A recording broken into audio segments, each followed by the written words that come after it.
ఒంగోలులో గంజాయి దందా బాగా ఎక్కువైపోయింది భరత్. అవును సార్, రాత్రి కూడా కొత్తగా 3 కేసులు వచ్చాయి. వాళ్ళలో కొంతమంది బాగా ఇబ్బంది పెట్టారు కూడా. నువ్వు కొత్త కదా, ముందు ముందు ఇంకా చాలా దారుణాలు చూస్తావులే. దీని వెనుక చాలా పెద్ద మాఫియానే ఉంది భరత్, చాలా పెద్ద సామ్రాజ్యం. నీతో కొన్ని ముఖ్యమైన విషయాలు చెప్పాలి భరత్, అందుకే పిలిచా. ఏదో ముఖ్యమైన విషయం అన్నారు. బళ్ళారి టిప్పు పేరు ఎప్పుడైనా విన్నావా?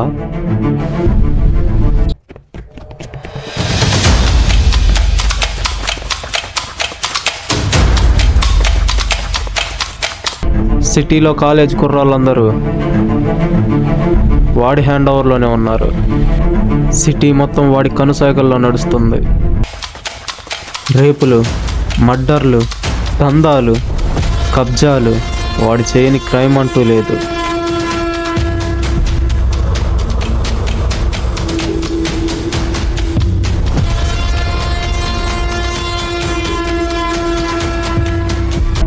అలాంటి లోపలేసి కుమ్మేయాలి సార్.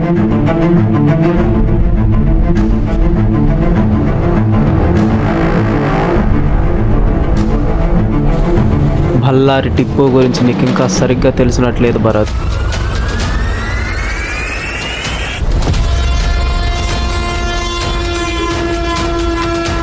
బళ్ళారి టిప్పు వెళ్తున్న ఈ సామ్రాజ్యాన్ని నిర్మించింది వాడన్న బళ్ళారి రోసయ్య.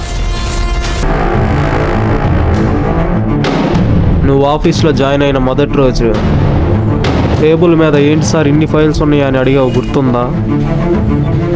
వాడికి సహకరించని వాళ్ళు, వాడికి ఎదురు తిరిగిన వాళ్ళు ఎటుపోయారో ఇంతవరకు అడ్రస్ లేదు. అవన్నీ వాళ్ళు చంపిన వాళ్ళ లెక్క భరత్. కావాల్సిన ఇన్ఫర్మేషన్ అంతా మీకు ఆల్రెడీ నేను సెండ్ చేశాను సార్.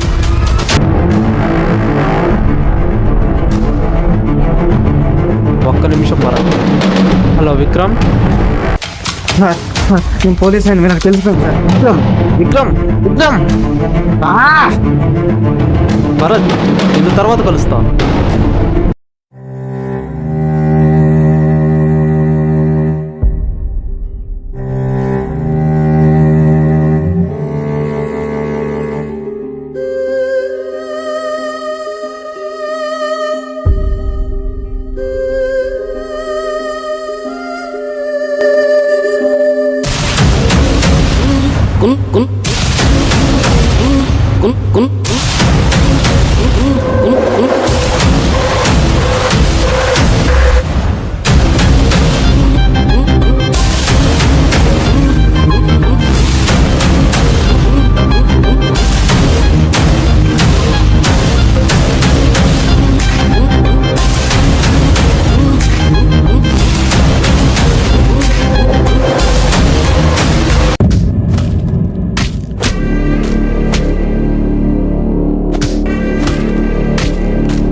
మనతో తినేటోళ్ళు, మనతో ఉండేటోళ్ళు, మన వ్యవహారాలన్నీ వినేటోళ్ళు అందరూ మనోళ్ళు కాదని నువ్వు బాగా నిరూపించినావు లేబ్బా.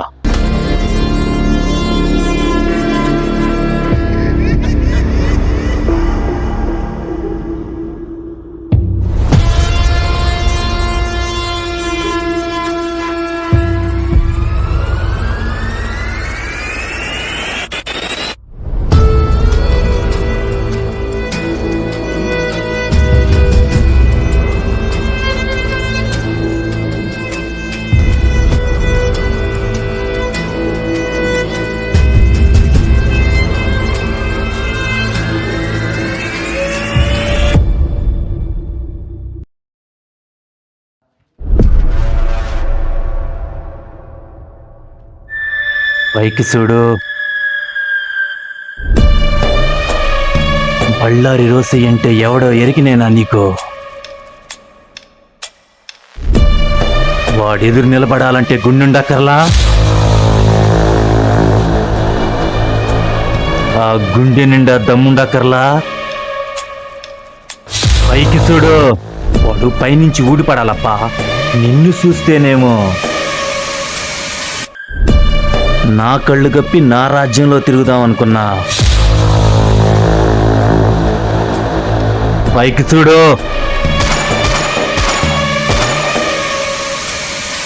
మందిని సరుకు పంపించి 3 దినాలు అవుతుంది. వాడి జాడాడా? పని మీదే ఉండు.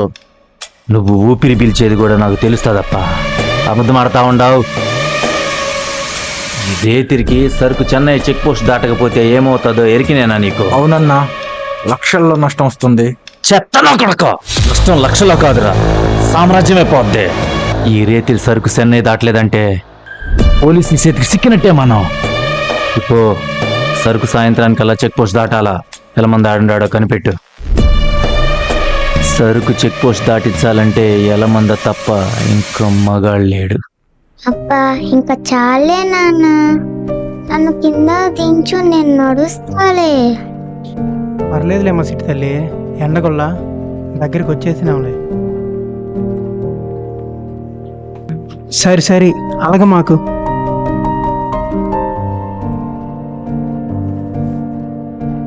ఆ చెట్టు కిందకి వెళ్ళి సేద తీరుతాం తల్లి.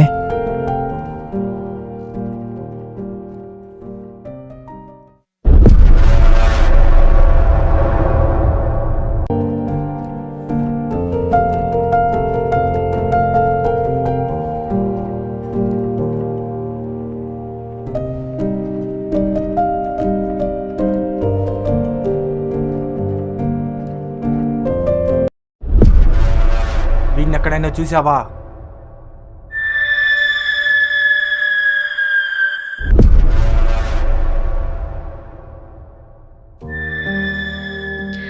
పానానికి పానంగా ప్రేమించానని చెప్పి మా అక్కని పెళ్లి చేసుకున్నావు. నువ్వు చేసే పాడు పని వల్ల దాని పానం పోయింది.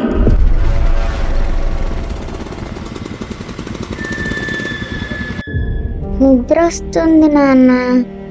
పడుకో సిట్టి తల్లి, బా బొబ్బో. ఇప్పుడు నీ బిడ్డ పానం మీదకొచ్చింది. నీకు దండం పెడతాను బావా, ఈ పాడు పని మానేసి బిడ్డను బతికించుకొని ఎటైనా దూరంగా పో.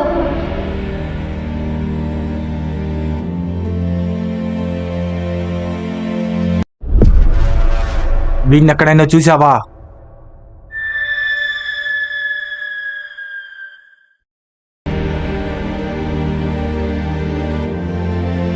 నాన్న, చెప్పు సిట్టి తల్లి. నేనంటే నీకు ఇష్టమా నాన్న? అదేంటి సిట్టి తల్లి అట్ట అడిగినావు? చెప్పు నాన్న. నువ్వంటే చాలా ఇష్టం సిట్టి తల్లి, నా ప్రాణం కదూ.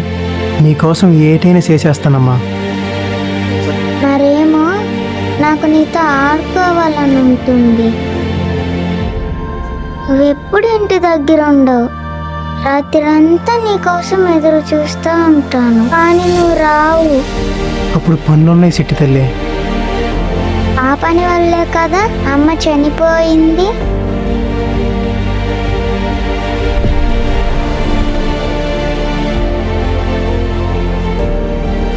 నా కోసం ఆ పని మానేస్తావా నాన్న? మానేస్తా తల్లి, మానేస్తానమ్మా. ఇక ఆ పనికి పోనమ్మా. ఇక నీతోనే ఉంటా, నీతోనే ఆడుకుంటానమ్మా. అవి నిజంగానా నాన్న? నీకు కళ్ళగంతులాట తెలుసా? నువ్వు కళ్ళు మూసుకొని నన్ను పట్టుకోవాలి. అట్టాగేనమ్మా. ఎలా? ఇలాగా ఇలాగా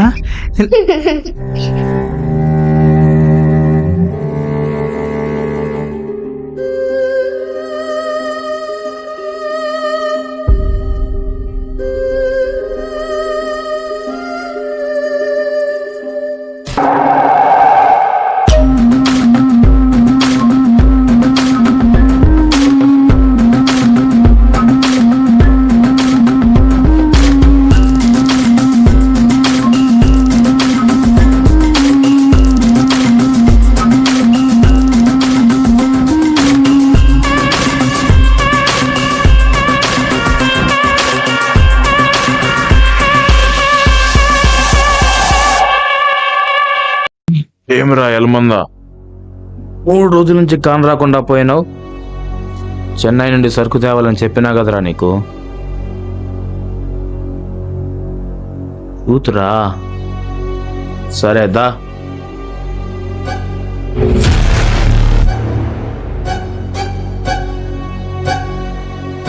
అన్నా వద్దన్నా, ఈ తప్పుడు పనులు చేయనని నా లచ్చులకు మాట ఇచ్చిన. మాటిచ్చినావా? నీ ఇష్టం వచ్చినప్పుడు రావడానికి, నీ ఇష్టం వచ్చినప్పుడు పోవడానికి ఇదేమన్నా నీ ఎత్తారిల్లు అనుకున్నావా? బళ్ళారి రోజు సామ్రాజ్యంలో ఒక్కసారి అడుగు పెట్టినాక బయటికి పోవడం అంటే పైకి పోవడమే. నా లచ్చులకు ఆరోగ్యం బాగాలేదన్నా. నా కూతుర్ని బతికించుకోవడం తప్ప నాకు ఇంకో పని వద్దు. కూతురికి బాగలేదంటున్నావు, ఆపరేషన్ చేస్తే గానీ బతకదంటున్నావు. ఈసారికి సరుకు చెన్నై దాటిచ్చి నీకు కావాల్సిన డబ్బులు బండిలో అనే తీసుకోబో.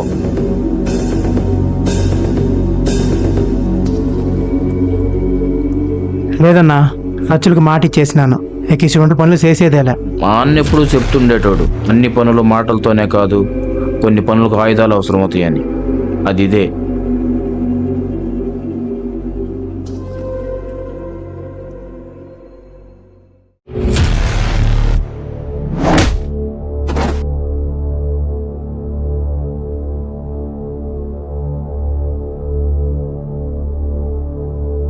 నాన్న నాన్న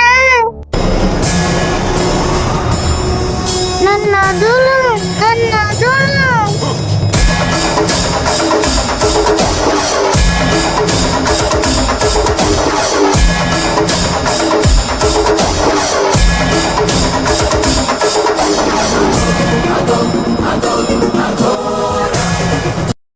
నాన్న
మా కాన్నే తిని మా మీన్నే కత్తెత్తుతావా?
నటించిన సత్యమే కదన్నా ఆ సూటి పనులకి సాగునని.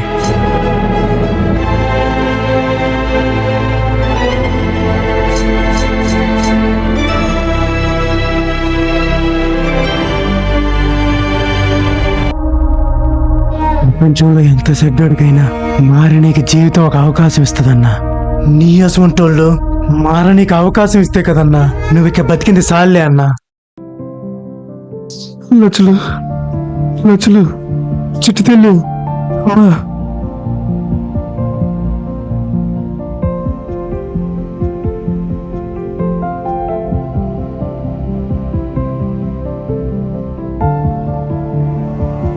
లచ్చులు మీ నాయన ఊపిరితో ఉన్నాడంటే నువ్వు కూడా ఊపిరితో ఉన్నట్టే. నేను బతికించుకుంటానమ్మా,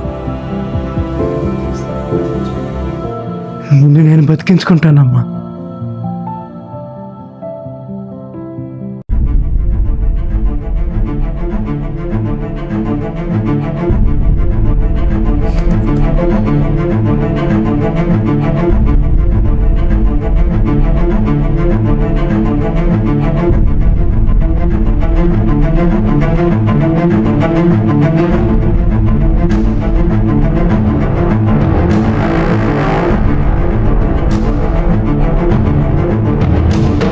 హలో భరత్, మన రికార్డ్స్లో ఎలా మంది కాంటాక్ట్ డీటెయిల్స్ ఉన్నాయేమో అర్జెంటుగా చూడు.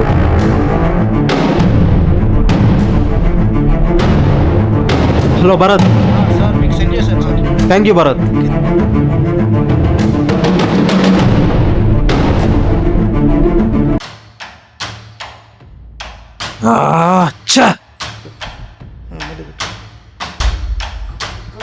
హలో ఎలమందా, నేను ఎస్ఐ సత్యాన్ని మాట్లాడుతున్నాను. చెప్పండి సారు. నీ భార్య గ్యాస్ సిలిండర్ పేలి చచ్చిపోలేదు, నీ భార్యను చంపేశారు.